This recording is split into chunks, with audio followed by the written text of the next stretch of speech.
Hi hello friends, இது உங்கள் Arjuna friends study circle. இன்றைக்கி நம்ம என்ன பார்க்க போகிறோம்னா யூனிட் 9, அதாவது முன்னாடி தான் யூனிட் 9, இப்போ அது வந்து யூனிட் 6ல் இருக்குது. ஓகேங்களா, தமிழ்நாட்டின் வளர்ச்சி நிர்வாகம், அது சம்மந்தப்பட்ட டாபிக்ஸ் தான் நம்ம இன்றைக்கி பார்க்கலாம். ஓகேங்களா, ஓகே வாங்க பார்ப்போம். இந்தியா, மக்கள் தொகை, போக்குவரத்து, தகவல் தொடர்பு மற்றும் வணிகம், அதாவது இந்த பாடம் வந்து 10th ஸ்கூல் புக்கில் 5வது யூனிட்டாக இருக்குது. ஓகேங்களா, இது எதில் கவர் ஆகுதுன்னா தமிழ்நாட்டின் வளர்ச்சி நிர்வாகத்தில் தமிழ்நாட்டின் புவியியல் கூறுகளும் அவற்றின் பொருளாதார தாக்கமும் அப்படின்ட்டு ஒரு டாபிக் இருக்குது. அதுக்கு கீழே இது வந்து கவர் ஆகுது. ஓகேங்களா, ஓகே ஸோ நம்ம இந்த டாபிக் பார்ப்போம். இதில் முக்கியமான டேட்டா பாயிண்ட்ஸ் எல்லாம் நம்ம இப்போ பார்க்க போகிறோம். ஓகேங்களா, 2001 நகர்ப்புற மக்கள் தொகை எவ்வளோ இருக்குன்னு பார்த்தீங்கன்னா 27.82%. ஓகேங்களா, 27.82% எப்போனா 2001. இந்த இது ரொம்ப முக்கியம் இல்லை, ஆனால் 2011 எப்போதுமே நம்ம தெரிஞ்சு வச்சுக்கணும். ஓகேங்களா, 2011 நகர்ப்புற மக்கள் தொகை எவ்வளோன்னு பார்த்தீங்கன்னா 31.16%. ஓகேங்களா, அதாவது 16%. நெக்ஸ்ட், இந்தியாவில் அதிக நகரமயமாக்கல் மக்கள் தொகையுடன் டேஷ் மிகுந்த நகர்மயமாக்கப்பட்ட பகுதியாக உள்ளதுன்னு பார்த்தீங்கன்னா கோவா தான் மிகுந்த நகர்மயமாக்கப்பட்ட பகுதி 2011 இது பண்ணும்போது. ஓகேங்களா, நெக்ஸ்ட் 10.04% நகர்ப்புற மக்கள் தொகையுடன் இமாச்சல பிரதேசம் குறைந்த நகர்மயமாக்கப்பட்ட பகுதியாக உள்ளது. இதில் அதிக அந்த பர்சன்டேஜ் கூட இதில் முக்கியம் இல்லை. நீங்கள் எதை படிச்சதுன்னா அதிக மிகுந்த நகரமயமாக்கப்பட்ட பகுதி எதுன்னு பார்த்தீங்கன்னா கோவா, இதுவே குறைவாக நகரமயமாக்கப்பட்ட பகுதி எதுன்னு பார்த்தீங்கன்னா இமாச்சல பிரதேசம். ஓகேங்களா, இதுவே அதிக நகரமயமாக்கப்பட்ட யூனியன் பிரதேசம் எதுன்னு பார்த்தீங்கன்னா டெல்லி. ஓகேங்களா, டெல்லி தான் அதிக நகரமயமாக்கப்பட்டது. நெக்ஸ்ட் சண்டிகர், டெல்லியும் சண்டிகரும் என்னது அதிக நகரமயமாக்கப்பட்ட யூனியன் பிரதேசங்கள். இதுவே ஸ்டேட்டுன்னு பார்த்தீங்கன்னா நமக்கு கோவா, யூனியன் டெரிட்டரி அப்படின்னு பார்த்தீங்கன்னா என்னது டெல்லி சண்டிகர். இதுவே குறைவான நகரமயமாக்கப்பட்ட ஸ்டேட் எதுன்னு பார்த்தீங்கன்னா இமாச்சல பிரதேசம். ஓகேங்களா, நெக்ஸ்ட் பாருங்க, பெரிய மாநில நகரமயமாக்கப்பட்ட பகுதிகள். இதுவே ஜென்ரலாக நகரமயமாக்கப்பட்டது அப்படின்னு பார்த்தீங்கன்னா நமக்கு கோவா வந்துடும். இதுவே பெரிய ஸ்டேட்ல அதிகமாக நகரமயமாக்கப்பட்ட எதுன்னு பார்த்தீங்கன்னா தமிழ்நாடு, 2வது கேரளா, 3rd மகாராஷ்டிரா. ஓகேங்களா, தமிழ்நாடு, கேரளா, மகாராஷ்டிரா, TKM இதை ஞாபகம் வச்சுக்கோங்க. ஓகேங்களா, நெக்ஸ்ட் 1 மில்லியனுக்கு மேல் மக்கள் தொகை கொண்ட நகரங்கள் அப்படிங்கிறது நம்ம என்ன சொல்லுவோம்னா மில்லியன் நகரங்கள். மில்லியன் நகரங்கள் நம்ம எதை சொல்லுவோம்னா அதோடைய பாப்புலேஷன் வந்து 1 மில்லியனுக்கு மேலே இருக்கணும். ஓகேங்களா, அதாவது 10 லட்சத்துக்கு மேலே இருந்தால் அதை வந்து நம்ம என்ன சொல்கிறோம் மில்லியன் நகரங்கள் அப்படின்னு சொல்கிறோம். ஓகேங்களா, நெக்ஸ்ட்டு 10 மில்லியனுக்கு மேல் உள்ள நகரங்கள் மெகா நகரங்கள். இதுவே மில்லியன் நகரங்கள்னா 1 மில்லியனுக்கு மேலே இருக்கணும். இதுவே 10 மில்லியன் அதாவது 1 கோடிக்கு மேலே இருந்தால் அது என்னது மெகா நகரங்கள். ஓகேங்களா, இதுக்கு எக்ஸாம்பிள் என்னதெல்லாம் பார்த்தீங்கன்னா மும்பை, புதுடெல்லி, கொல்கத்தா. சென்னை வரல பார்த்துக்கோங்க, மும்பை, புதுடெல்லி, கொல்கத்தா. நெக்ஸ்ட் 2011 ஆண்டு கணக்கெடுப்பின்படி இந்தியாவின் நகர்ப்புற மக்கள் தொகை 377 மில்லியன்களை கடந்துள்ளது. எப்போனா 2011 பாப்புலேஷனை பேஸ் பண்ணி. ஓகேங்களா, நெக்ஸ்ட் மனிதவள மேம்பாடு. மனிதவள மேம்பாடு டாபிக் நம்ம பார்க்கணும். ஓகேங்களா, இது எக்கனாமிக்ஸில் கவர் ஆகும். ஓகே, டாக்டர் மெஹபூப் உல்ஹக் என்ற பொருளாதார நிபுணரின் கூற்றுப்படி மனிதவள மேம்பாடு என்பது கல்வி, உடல்நலம், வருமானம், அதிகாரம் போன்றவைகளில் மக்களுக்கான வாய்ப்புகளை அதிகப்படுத்தும் ஒரு செயல்முறையாகும். இப்போ மனிதவள ஹியூமன் டெவலப்மெண்ட் இண்டெக்ஸ் கனெக்ட் பண்ணணும்னா அவங்க இதெல்லாம் இது பண்ணுவாங்கன்னா கல்வி, எஜுகேஷன், ஹெல்த்து, அவங்களோட இன்கம், இதை பேஸ் பண்ணி தான் என்னது மனிதவள மேம்பாடு ஹியூமன் டெவலப்மெண்ட் இண்டெக்ஸ் இது பண்ணுறாங்க. ஓகேங்களா, ஓகே நெக்ஸ்ட்டு மனிதவள வளர்ச்சி குறியீடுகள். ஓகேங்களா, இதை ரிலீஸ் பண்ணுறது யாருன்னு பார்த்தீங்கன்னா இன்டர்நேஷனல் டெவலப்மெண்ட் ப்ரோக்ராம், UNDP அப்படின்னு சொல்லுவாங்க. ஓகேங்களா, நெக்ஸ்ட்டு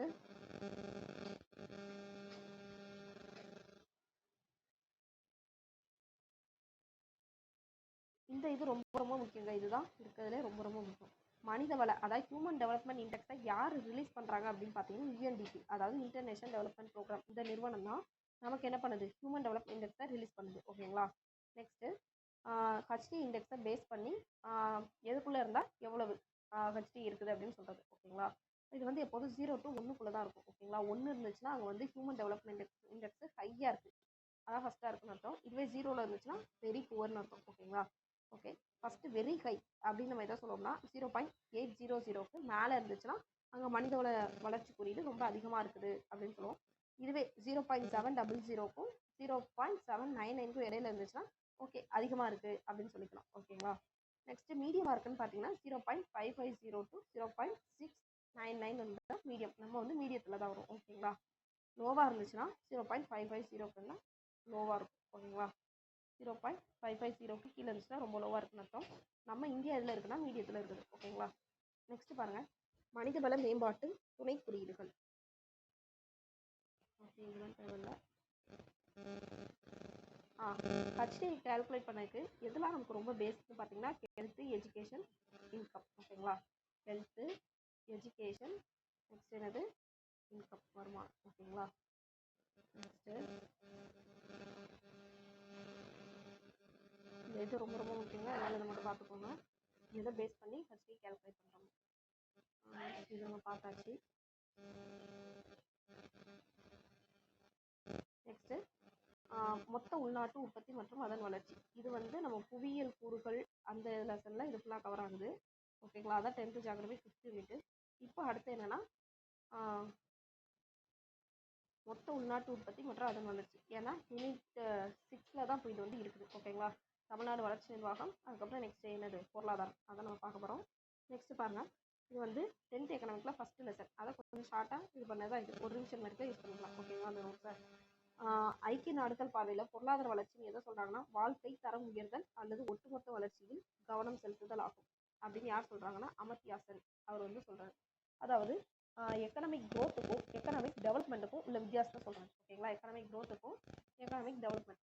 க்ரோத்னா எண்ணிக்கை மட்டும் உயர்ந்தது. ஓகேங்களா, ஆனால் மக்கள்கிட்ட வளர்ச்சி இருக்குன்னு பார்த்தீங்கன்னா இருக்காது, அது பூஜ்ஜியமாக தான் இருக்கும். இதுவே டெவலப்மெண்ட் மேம்பாடுன்னு பார்த்தீங்கன்னா பொருளாதார வளர்ச்சிக்கும் பொருளாதார மேம்பாடுக்கும் நிறைய வித்தியாசம் இருக்குது. அதுக்கு கூட ஒரு பழைய பாட்டை கூட எக்ஸாம்பிள் சொல்லுவாங்க. ஆளும் வளரணும், அறிவும் வளரணும், அதுதான்டா வளர்ச்சி. வெறும் ஆள் மட்டும் வளர்ந்துட்டு போனாங்கன்னா அதுக்கு பேர் க்ரோத்து. இதுவே அறிவும் சேர்ந்து வளர்ந்துச்சுன்னா அதுக்கு பேர் என்னன்னா மேம்பாடு. ஓகேங்களா, டெவலப்மெண்ட். இவ்வளோதான். அப்படிங்கிற இப்போது பொருளாதாரம் ஜிடிபி மட்டும் உயர்ந்துட்டே போகுதுன்னா அது வந்து என்னது க்ரோத்து.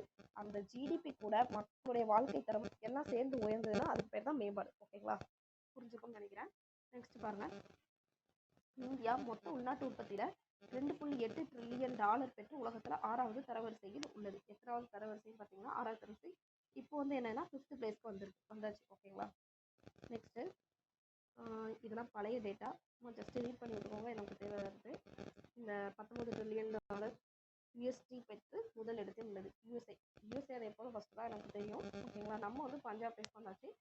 நெக்ஸ்ட்டு ஆயுட்காலம் சராசரி எவ்வளோ பார்த்தீங்கன்னா 65 ஆண்டுகள். சில புக்கில் 63.5 ஆண்டுகள்னு போட்டுப்பாங்க. ஓகேங்களா, நெக்ஸ்ட்டு 5 வயதுக்குட்பட்ட 44% குழந்தைகள் ஊட்டச்சத்து குறைபாட்டுடன் உள்ளனர். அதாவது 44% குழந்தைகள் வந்து என்ன ஊட்டச்சத்து குறைபாடு.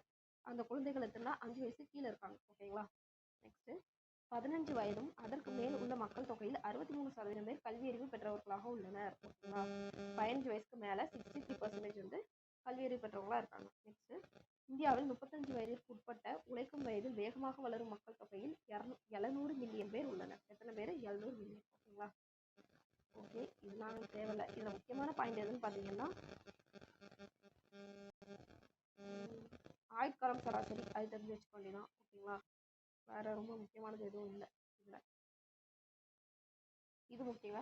மனிதவள மேம்பாட்டு குறியீடு என்பது 1990ஆம் ஆண்டு பாகிஸ்தானின் மஹபூப் உல் ஹக் என்ற பொருளியல் அறிஞரால் அறிமுகப்படுத்தப்பட்டது. மனிதவள மேம்பாட்டு குறியீட்டை அறிமுகப்படுத்தியவர் யாருன்னு கேட்கறதுக்கு பாசிபிலிட்டி இருக்கு. ஸோ யாரு? மஹபூப் உல் ஹக். ஓகேங்களா, நெக்ஸ்ட் யூஎன்சியில் வெளியிட்ட சமீபத்தின் மனித வளர்ச்சி குறியீடுகள். மனித வளர்ச்சி குறியீடை யார் வெளியிடுவான்னு பார்த்தோம்? யூஎன்டிபி. ஓகேங்களா, யூஎன்டிபி. ஓகேங்களா, அவங்க தான் வெளியிடுவாங்க. அதில் 189 நாட்டில் இந்தியா எத்தனாவது இடத்துல இருக்குன்னா 130வது இடத்துல இருக்குது. ஓகேங்களா, நெக்ஸ்ட் இந்தியாவில் 2017 ஹெச்டிஏ மதிப்பு 0.640. பாருங்கள், 2017 ஹெச்டிஏவோட வேல்யூ 0.640. அப்படின்னா நம்ம என்னதில் இருக்கோம்? மீடியமில் இருக்கோம். ஓகேங்களா, நாட்டை நடுத்தர மனித மேம்பாட்டு பிரிவில் இடம்பெற வைக்கிறது. ஓகேங்களா, இப்போ தான் பார்த்தோம். மிக அதிகம்னா எவ்வளவு, அதிகம்னா எவ்வளவு, மீடியம் அதாவது நடுத்தரம்னா எவ்வளவுன்னு பார்த்தோம். நெக்ஸ்ட்டு குறைவுனா எவ்வளோன்னு பார்த்தோம். ஓகேங்களா, 0.5506 இருந்தால் குறைவுன்னு பார்த்தோம். 200க்கு மேலே இருந்துச்சுன்னா மிக அதிகம் பார்த்தோம். ஓகேங்களா, நெக்ஸ்ட்டு 1990 2017 இடைப்பட்ட காலத்தில் இந்தியாவோட ஹெச்டி மதிப்பு எவ்வளோ இருந்திருக்குன்னு பாருங்கள். 0.427 தான் இருந்துச்சு. ஆனால் இப்போ என்னது 0.640 ஆயிடுச்சு. ஓகேங்களா, லோவில் இருந்து நம்ம என்ன வந்திருக்கோம்? மீடியம்க்கு வந்திருக்கோம். ஓகேங்களா, நெக்ஸ்ட் பாருங்கள், மொத்த தேசிய மகிழ்ச்சி என்பது பூட்டானின் அரசாங்கத்தை வழிநடத்தும் ஒரு தத்துவமாகும். இந்த மொத்த தேசிய மகிழ்ச்சியை கண்டுபிடிச்சது யாருன்னு பார்த்தீங்கன்னா cross national happiness index, GNHI சொல்லுவாங்க. இது பூட்டான் நாட்டுடைய ஒரு அரசர் தான் கண்டுபிடிச்சிருப்பார். ஓகேங்களா, ஜிக்மே சிங்கே வாங்சுக் அவங்க பேர். ஓகேங்களா, இது மொத்த தேசிய மகிழ்ச்சி குறியீடை கண்டுபிடித்தவர்னா ஜிக்மே சிங்கே வாங்சுக். ஓகேங்களா, 1972 கண்டுபிடிக்கிறார். ஓகேங்களா, நெக்ஸ்ட்டு பூட்டான் அரசியலமைப்பு 18 ஜூலை 2008 சட்டப்பூர்வமாக்கி பூட்டான் அரசு அமைத்துள்ளது, இந்த ஜிஎன்ஹெச்ஐ. ஓகேங்களா, நெக்ஸ்ட்டு ஜிஎன்ஹெச்சுடைய 4 தூண்கள். GNH உடைய 4 தூண்கள் என்னதெல்லாம் பார்த்தீங்கன்னா, அதாவது நமக்கு எப்படி ஹஸ்டியை இது பண்ணோம்னா, ஒரு 3 இது சொன்னோம். ஆரோக்கியம், சுகாதாரம், ஆரோக்கியம், கல்வி, தல வருமானம் சொன்னோமா? இந்த மகிழ்ச்சியில தல வருமானம் வராது. ஓகேங்களா? இன்கம தவிர மித்த எல்லாம் வரும். நிலையான மற்றும் சமமான சமூக பொருளாதார வளர்ச்சி, சுற்றுச்சூழல் பாதுகாப்பு, கலாச்சாரத்தை பாதுகாப்பது, மேம்படுத்துதல். ஓகேங்களா? நல்ல ஆட்சி, இதெல்லாம் என்னது GNH உடைய தூண்கள் அப்படிம்பாங்க. ஓகேங்களா? Next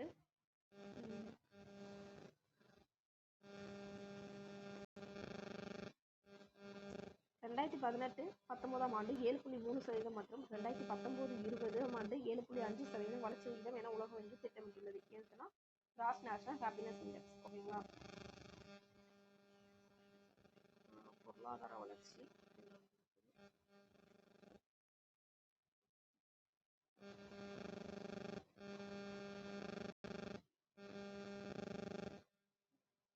okay. இந்தியாவுடைய ஜிடிபி 2018-19 எவ்வளோ இருக்குன்னு பார்த்தீங்கன்னா 7.3% இருக்குது.